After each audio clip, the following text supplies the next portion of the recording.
नहमदुहु व नसल्ली व नुसल्लिमु अला रसूलिहिल करीम अम्मा बाद फअऊज़ु बिल्लाहि मिनश शैतानिर रजीम बिस्मिल्लाहिर रहमानिर रहीम। जैसा कि पिछली वीडियो में हमने हरूफ मुफरदात के बारे में बात की और हमने कुछ चीज़ें हमने सीखी और उनकी हमने मश्क भी की। तो आज हम बढ़ते हैं अपने दूसरे सबक की तरफ, जो कि है हरकत के बारे में।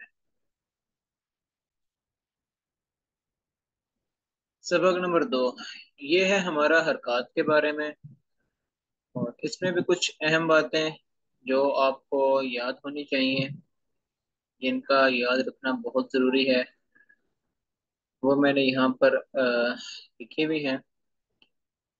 सबसे पहली बात, ज़बर, ज़ेर और पेश, इनको हम हरकत कहते हैं।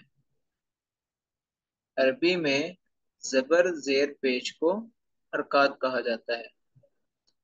और जिस हर्फ पर कोई भी हरकत हो, मतलब अगर किसी हर्फ पर ज़बर है, किसी हर्फ पर ज़ेर है या किसी हर्फ पर पेश है, तो उस हर्फ को, उसे मुतहरिक कहते हैं।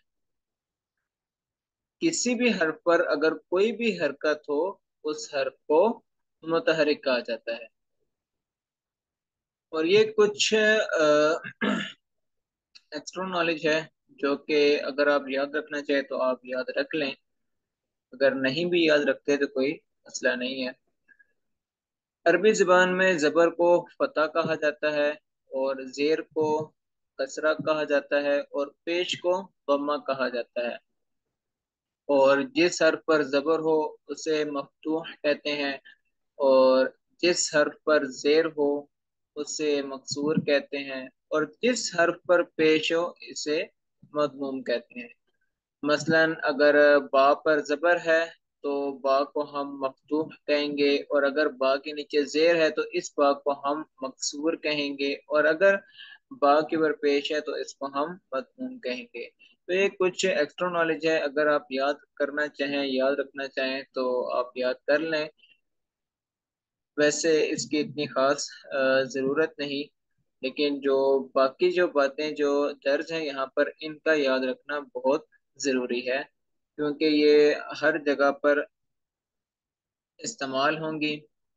आगे भी आप कुछ सबक हम पढ़ेंगे तो उसमें इन बातों का पता होना बहुत ज़रूरी है। कि जैसा कि किसी भी हर्फ पर अगर कोई भी हरकत हो, जिस तरह यहाँ पर बा पर ज़बर है, फिर बा पर ज़ेर है, और फिर बा पर पेश है, तो यहाँ पर बा मुतहरिक होगा। इधर भी बा मुतहरिक है, यहाँ पर भी बा मुतहरिक है, और यहाँ पर भी बा मुतहरिक कहलाएगा। अब अगर इनकी अदायगी की बात की जाए तो इनकी अदायगी कैसे होगी, तो देखें, सबसे पहले हम बात करते हैं ज़बर के बारे में। देखिए, जबर को मुंह और आवाज खोल कर अदा करते हैं, मतलब इसमें आपका मुंह भी खोलना चाहिए और आपकी आवाज भी खुलनी चाहिए। तो जबर को हम मुंह और आवाज खोल के अदा करेंगे। मसलन बा जबर बा, देखिए मुंह और आवाज खुलेगी, बा जबर बा।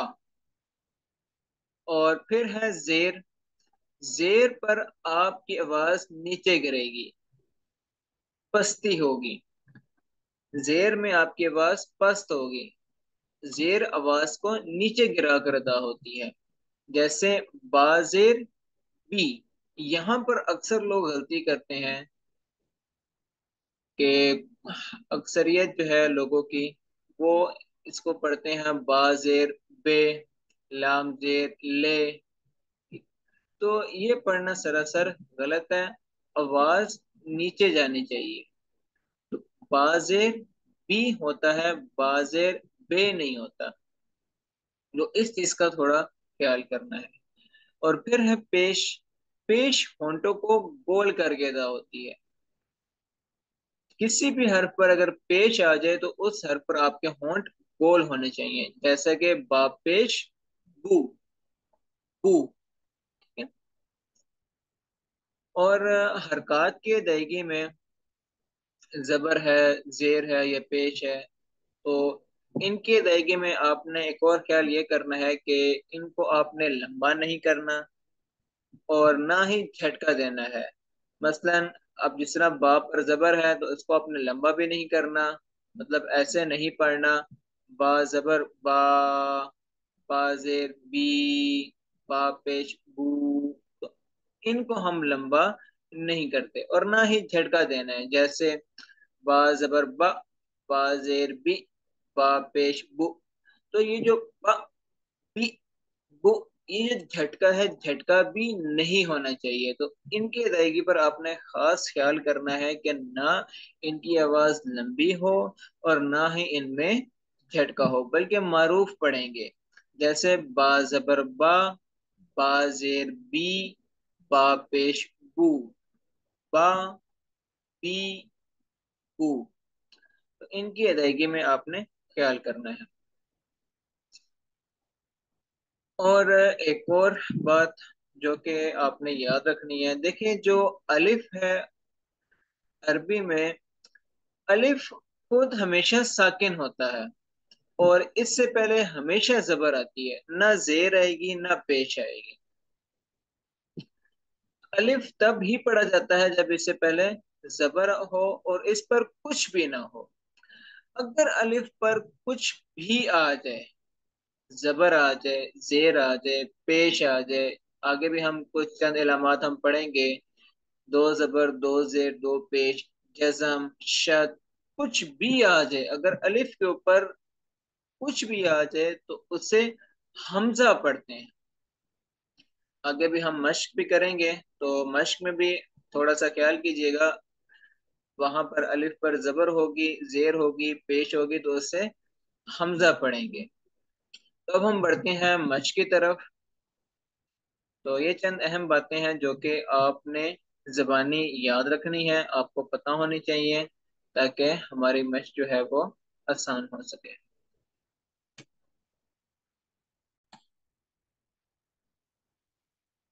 तो चलें अब हम मश्क स्टार्ट करते हैं। जैसे कि पिछले सबक में हमने हर्फ की अदायगी का खास ख्याल किया था, तो आपने उसी ख्याल को बरकरार रखना है। हर एक हर्फ के बाद सही अदा होनी चाहिए। सिर्फ फर्क ये है कि अब इन हर्फ के ऊपर जबर, जेर और पेश होंगी, तो हर एक हर्फ की आवाज को हम जबर, जेर और पेश के साथ इनकी अदायगी को हम सीखेंगे। अऊज़ु बिल्लाहि मिनश शैतानिर रजीम, बिस्मिल्लाहिर रहमानिर रहीम। हमजा जबर अ, हमजा जेर ई, हमजा पेश उ, आ ई उ। देखें अलिफ पर कुछ भी आ जाए तो उसे हम हमजा पढ़ेंगे और इनकी आवाज को हमने लंबा नहीं करना, ना ही झटका देना है।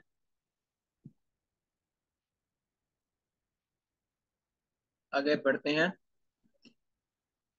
बा जबर बा जेर बी, बा पेश बू, बा बी बू। जबर पर मुंह और आवाज खुलनी चाहिए, जेर पर आपकी आवाज नीचे जाएगी, आवाज में पस्ती पाई जाएगी और पेश पे होंठ गोल होने चाहिए। तो अदायगी का खास ख्याल करना है।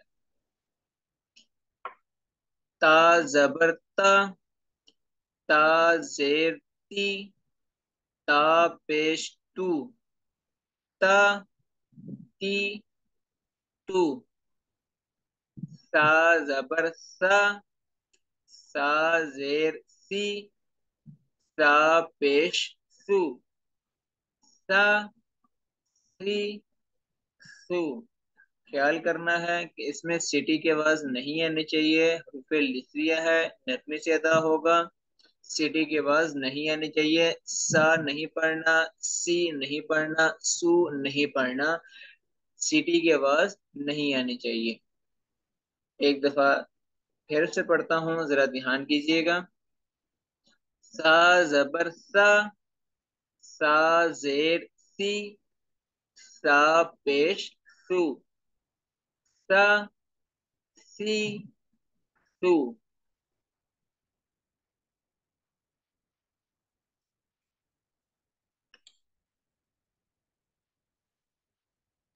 जीम जबर जा, जीम जेर जी, जीम पेश जू, जा जी जू।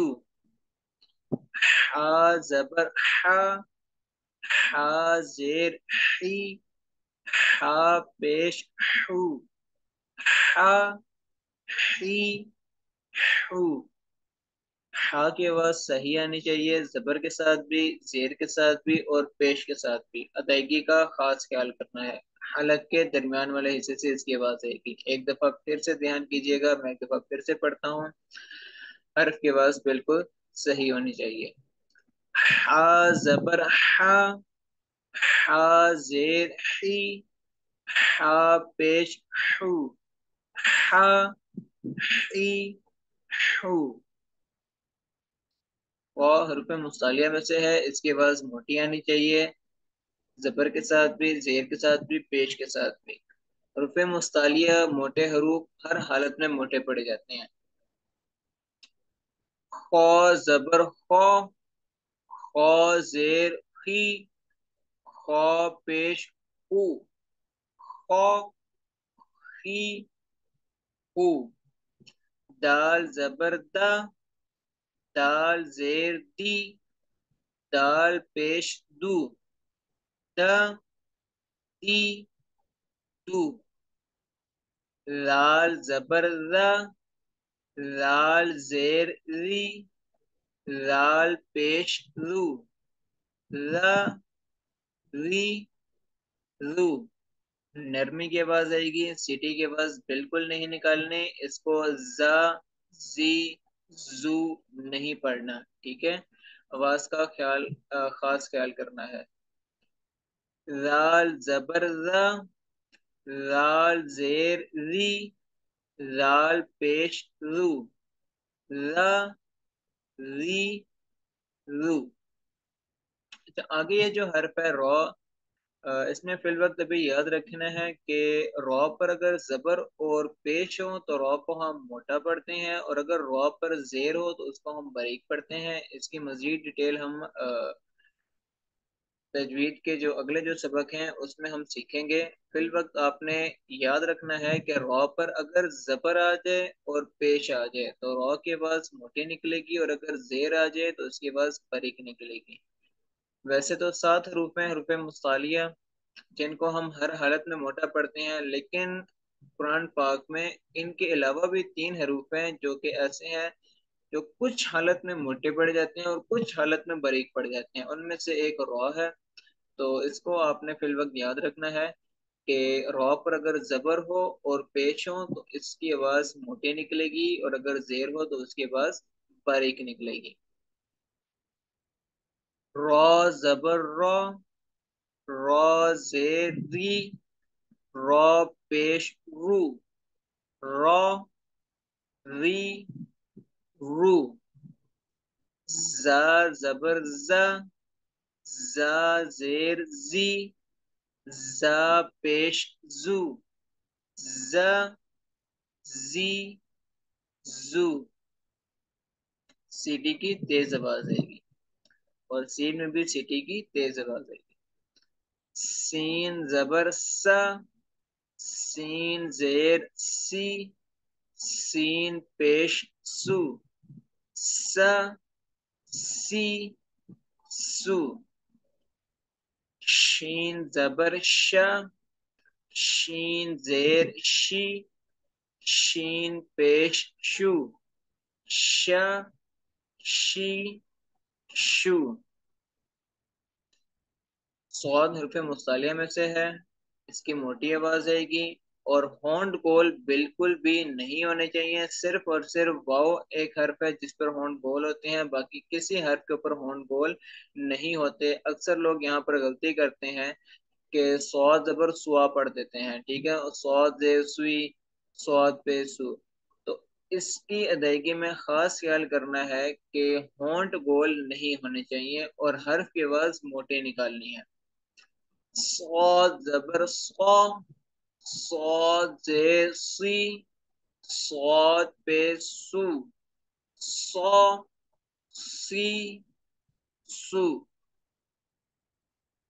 इसी तरीके से दौद है, इस पर भी आपने खास ख्याल करना है कि दौद पर भी होंठ गोल नहीं होने चाहिए। ये वो गलतियां हैं, वो मिस्टेक्स हैं जो कि अमूमन लोग जाने अनजाने में कर देते हैं। दौद पर जबर हो या जेर हो, उस पर होंठ गोल कर देते हैं। तो इसलिए आपने इन पर खास ख्याल करना है कि जब जबर और जेर हो तो इस पर होंठ गोल नहीं होने चाहिए। दौद जबर दौ, दौद जेर दी, दौद पेश दू, दौ दी दू। अक्सर लोग इसको मोटा पढ़ने के चक्करों में होंठों को गोल करते हैं, जिस तरह बहुत जबर दुआ, बहुत जेर दुई, बहुत पेश दू। तो दुआ, दुआ और दुई ये पढ़ना सरासर गलत है। होंठ गोल नहीं होने चाहिए। एक दफा फिर से ध्यान कीजिएगा, मैं फिर पढ़ता हूँ, ध्यान कीजिएगा। बहुत जबर दौ, बहुत जेर दी, बहुत पेश दू, दौ दी दू। तो जबर तो, जेर ती, तो पेश तू, तो ती तू। रो जबर रो, रो जेर री, रो पेश रू, रो री रू। होंठ गोल नहीं होने चाहिए और सीटी की आवाज भी नहीं आनी चाहिए। जौ की आवाज नहीं आएगी, ना जी की आवाज आएगी, ना जू की आवाज आएगी। सीटी की तेज आवाज इसमें नहीं आनी चाहिए। हरूफ लिसिया है, नरमी से अदा होगा। गौ जबर गौ, गौ जेर गी, गौ पेश गु, गौ गी गु।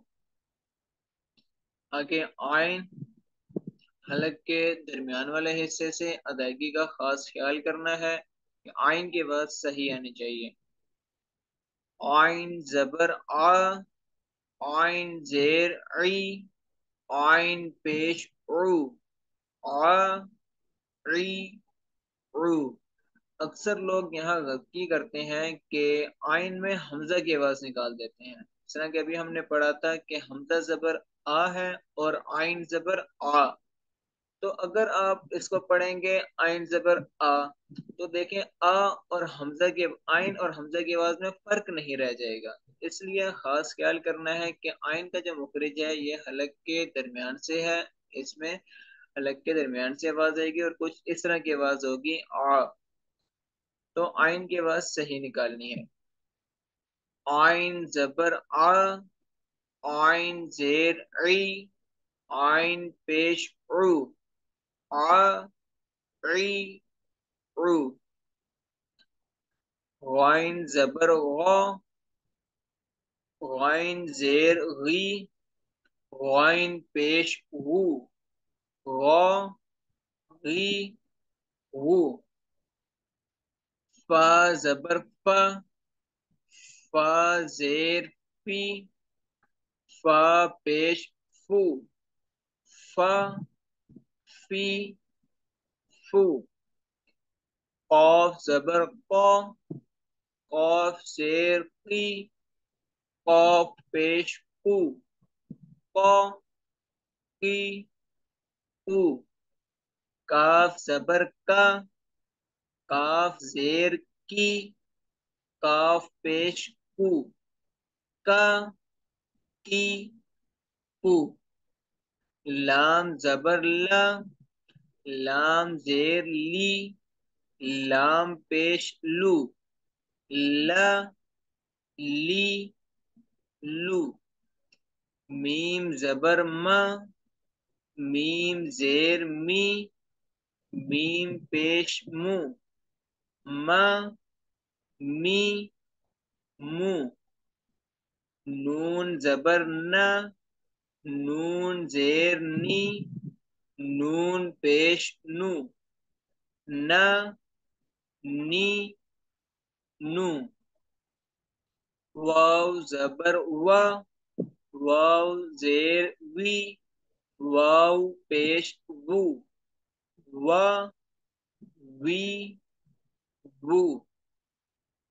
वाव ऐसा हर्फ है जिस पर होंठ गोल होते हैं, तो इसलिए जब जबर हो तब भी होंठ गोल करने हैं, जब जेर हो तब भी होंठ गोल करने हैं, और जब पेश हो तब भी होंठ गोल होने चाहिए।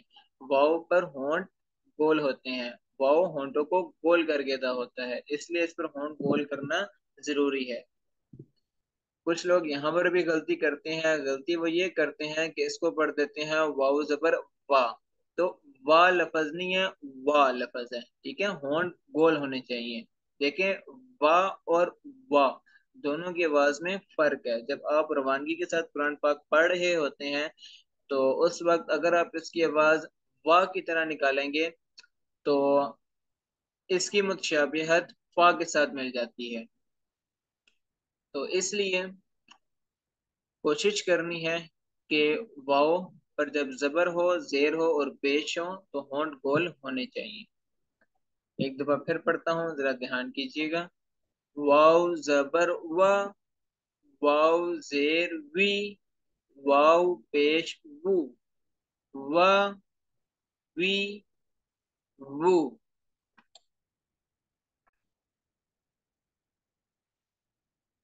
हा जबर हा, हा जेर ही, हा पेश हु, हा, ही, हु। हमजा जबर आ, हमजा जेर ई, हमजा पेश ऊ, आ, ई, ऊ। या जबर या जेर ई, या पेश यू, या, यी, यू। तो ये था हमारा आज का सबक हरकत के बारे में, जिसमें आपने हरकत से रिलेटेड कुछ चंद अहम बातें आपने सीखी। इनको आपने याद रखना है, और इनकी हमने मशक की, जिसमें हमने इनकी अदायगी को सीखा। तो अदायगी का भी आपने खास ख्याल करना है। तजवीद के इस कोर्स में एक अहम बात जो आप सबके लिए ज़रूरी है, कि हर वीडियो एक दूसरे से लिंक है। तो आपके लिए, अगर आप डायरेक्ट तीसरी वीडियो को देखेंगे या किसी चौथी वीडियो को अगर आप देखेंगे, तो देखें बहुत सारी चीज़ें ऐसी हैं जो कि हमने पहली वीडियो में हमने समझी, कि जैसे हमने मुखारिज को हमने सीखा कि किस हर्फ की आवाज़ कहाँ से अदा होती है। फिर उसके बाद फिर हमने पहले सबक में हुरूफ मुफरदात की हमने मशक की। पहले से हमें इल्म था कि हमने किस हर्फ की आवाज़ कहाँ से निकालनी है। फिर हमने उसकी मशक की, और फिर उसकी मशक में हमने कुछ चीज़ें हमने सीखी कि किसकी आवाज़ मोटी निकलेगी, किसकी बारीक, किस में सिटी होगी, किस में नरमी होगी। फिर हमने उसी मशक को, उन्हीं हरूफ को हमने हरकत के साथ अदा किया है आज। तो इसलिए तो किसी भी वीडियो को आपने मिस नहीं करना। अगर कोई वीडियो मिस हो जाती है, तो पहले आप उसको मुकम्मल करें, उसको मुकम्मल सुने, उसको समझें, फिर आप अगली वीडियो की तरफ बढ़ें। तो इंशाल्लाह ताला फायदा होगा। और एक और ज़रूरी बात, कि जितनी भी मश्क हैं जो हम प्रैक्टिस करते हैं, उनको आपने दिन में, अब जब भी आप फ्री हों, तो कम से कम 4 से 5 दफा उनको आपने लाजमी पढ़ना है। उनकी मश्क आपने लाजमी करनी है। इससे ये होगा कि हर्फ की आवाज़ आपके ज़बान पर बैठ जाएगी। तो जब आप कुरान पाक जब रवानगी के साथ जब आप पढ़ने बैठेंगे, तो आपको किसी भी किस्म का मसला नहीं होगा। तो जितनी ज्यादा मश्क करेंगे, मतलब जितनी प्रैक्टिस ज्यादा करेंगे, उतना आपको फायदा होगा। आपका लहजा बेहतर होगा, आपके हर की आवाज बेहतर होगी, और आप रवानगी के साथ इजीली हरूफ की अदायगी को सही तरह से अंजाम दे सकेंगे। तो इंशाल्लाह ताला अगली वीडियो में हम बात करेंगे तनवीन के बारे में। तो तब तक के लिए अपना ख्याल रखिएगा। अल्लाह हाफिज।